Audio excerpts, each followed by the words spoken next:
Okay, good morning. So for this next demo video, I will be demonstrating so let me just share. So this one, how are we going to create an organizational unit? OU means an organizational unit. So the purpose of using an OU, as you can see, usually we use si OU doon sa ating Active Directory users and computers. So as you can see dito sa users container natin, napakarami niyang objects. Okay, so kung dadagdagan pa natin yung usernames ng ating mga employees, so medyo marami na siya. So medyo mahirap siyang i-manage. So one way to organize these objects and para masort din siya na hindi kasama yung mga default and only the user accounts are found inside our certain folder o certain container doon sa ating Active Directory users and computers. So as you can see dito sa ating domain controller na umac.edu.ph ay itong mga folder na to, we call this as a container.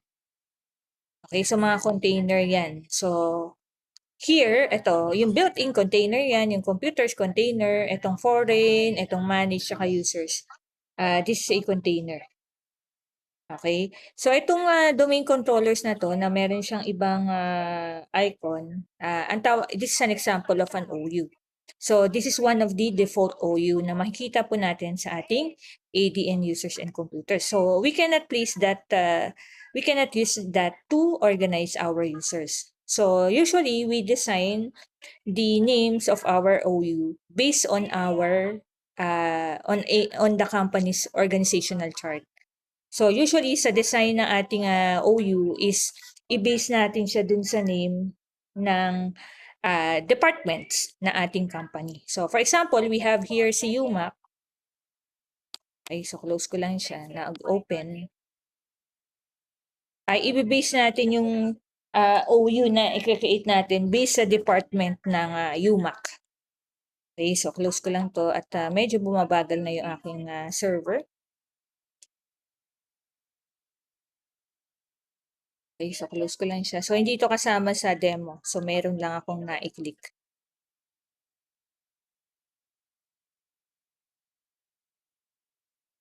So how are we going to create an OU? Close lang natin to.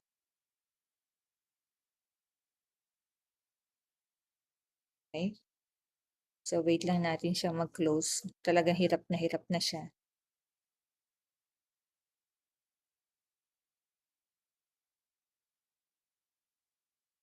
Okay, so punta tayo dito sa ating AD users and computers.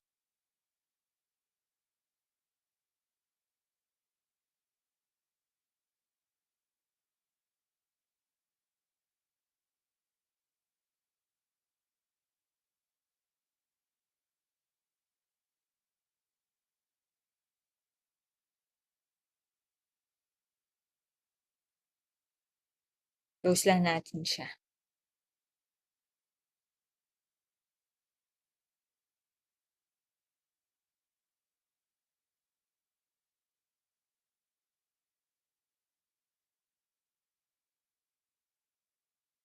Okay, so sa pag-create naman ng OU, para nag-create ka lang din ng user account, ng domain user account. So all you have to do is just, ang very important lang doon is yung location ng iyong yung OU na i-create mo. So usually we create OU under our domain controller. So here, we're going to create an OU dito sa ating UMAC. So click lang natin si UMAC. So select lang po natin si UMAC.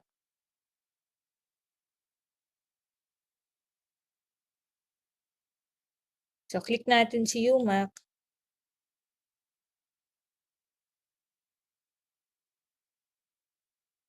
Okay, tapos right click lang.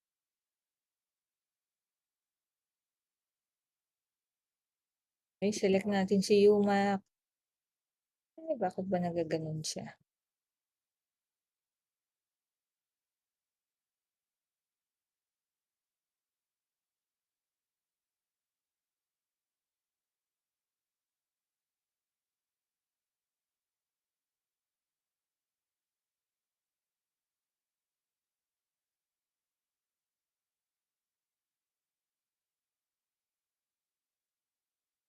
Okay, so select lang po natin si UMAC. Sana ma-click na siya.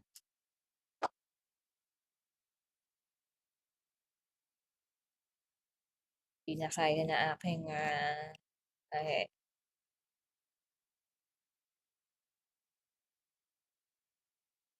natin si UMAC.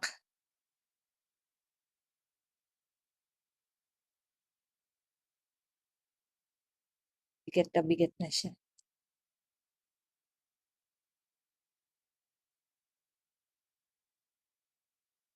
Yung gustong i-select, hindi niya ma-select.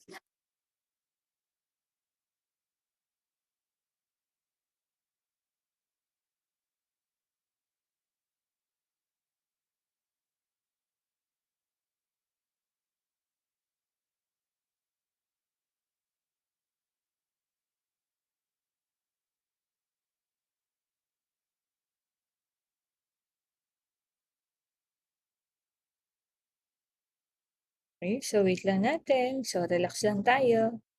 Patience is a virtue. So madali lang naman na mag-create ng OU.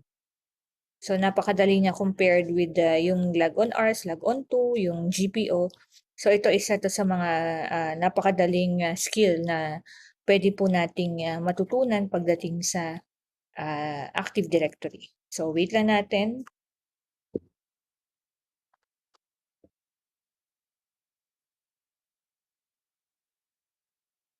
Hopefully makisama siya. Hindi naman dapat kiniklik ay kiniklik niya. Ayan. Okay. So na-select na siya. Then right-click natin.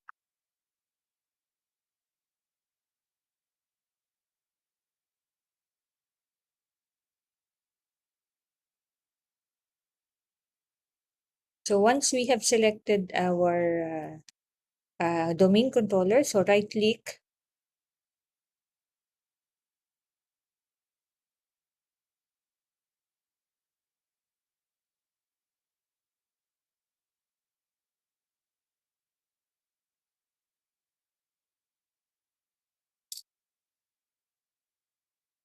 Ayan. Then new. Tapos instead of user ay ilagay natin organizational unit. Ayan. So halimbawa, so always make sure na naka-check ito. Then lagay natin halimbawa CCIS. Okay, yung mga colleges.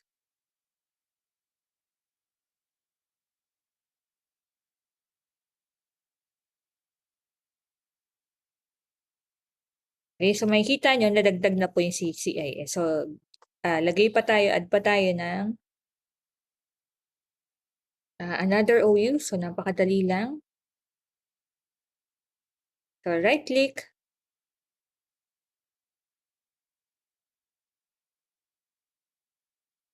Then new. Then organizational unit. So, lagay naman natin CHK.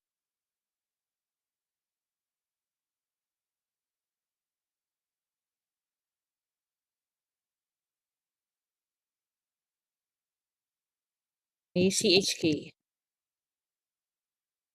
So, i-base natin yung pangalan na ating OU based dun sa departments natin.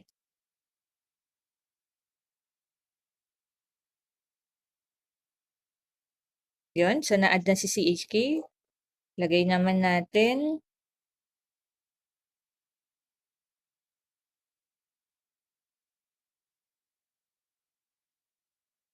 lagay natin halimbawa yung admin naman, Office of the President.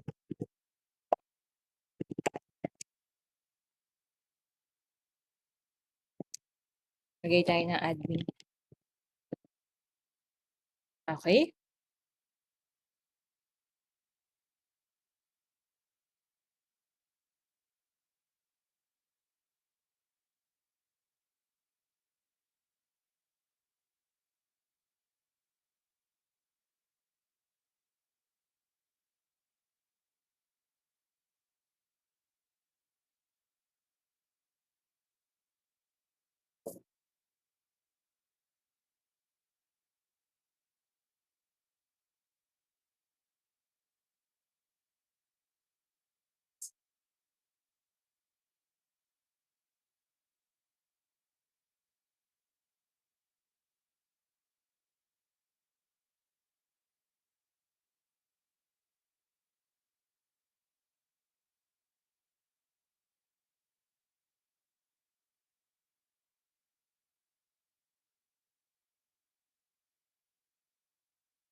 Okay, so add pa tayo ng isa pa. Okay, so new, isa pang admin yung i-create natin.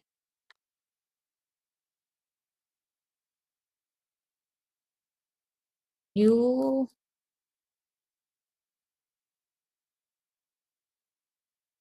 organizational unit. Talagay natin Office of the Administration.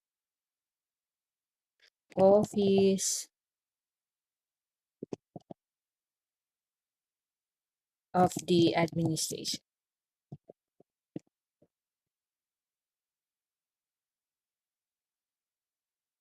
Yan. So, okay.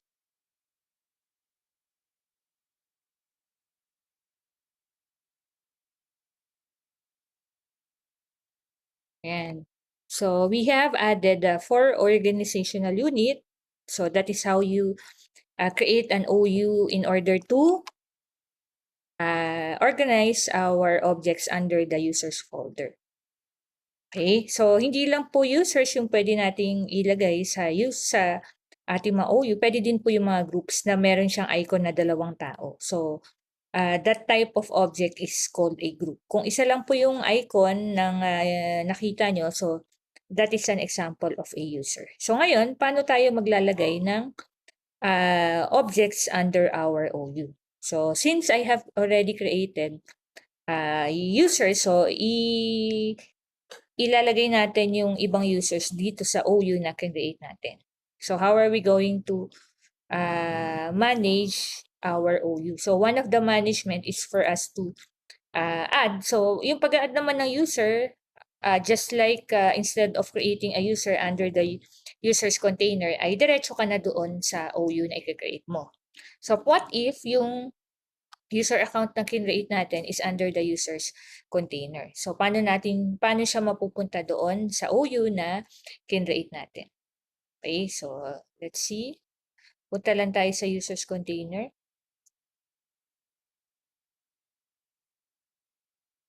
So, ililipat natin yung 5, 6, 7, 8 dun sa kanya-kanyang OU na kinreate natin.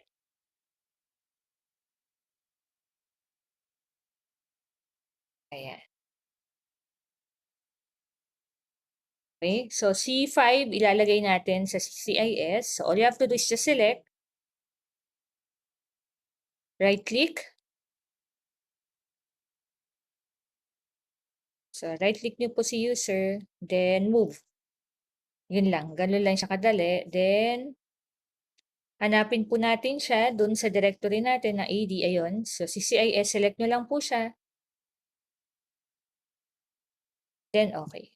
So, mawawala na si users 5 dito sa users container kasi malilipat na po siya dun sa CCIS. Ayan, nawala na siya. So, si 6, ilagay natin sa CHK. Ganun ulit, right-click, move.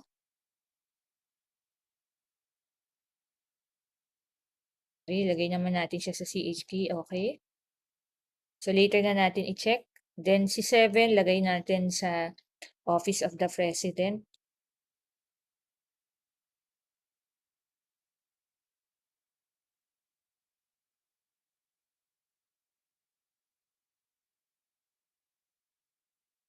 So, move.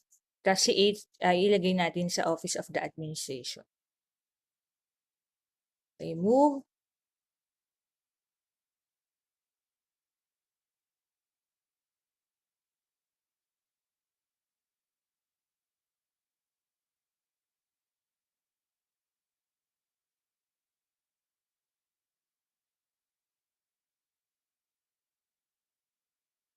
Office, ayan. Office of the President.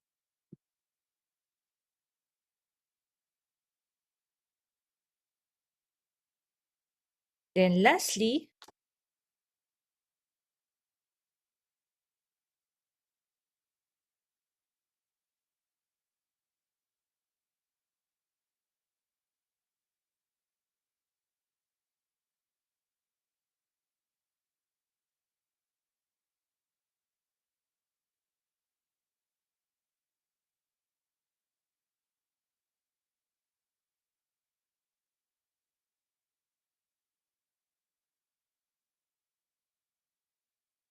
Okay, so select natin si 8.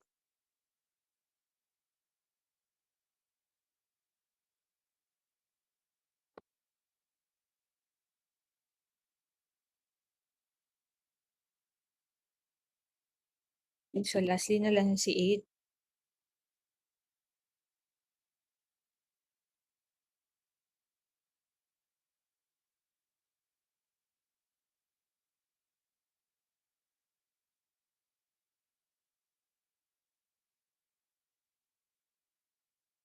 Okay, so move natin siya.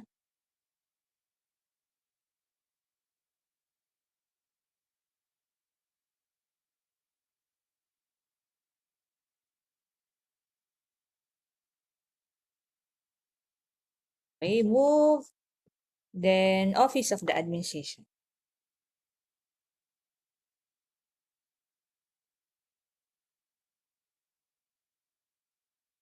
So, one last. Okay, Office of the Administration.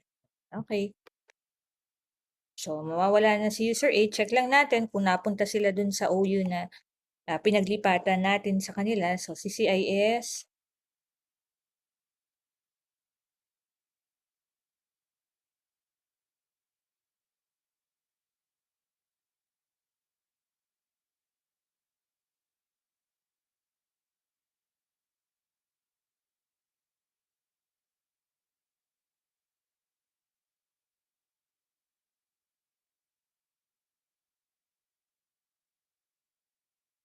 Okay, so ayan po si user 5 sa CHK.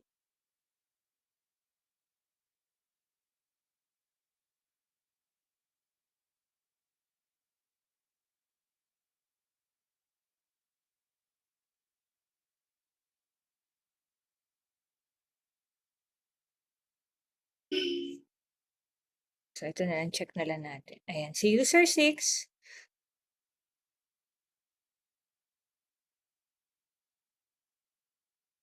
User 7. And user 8.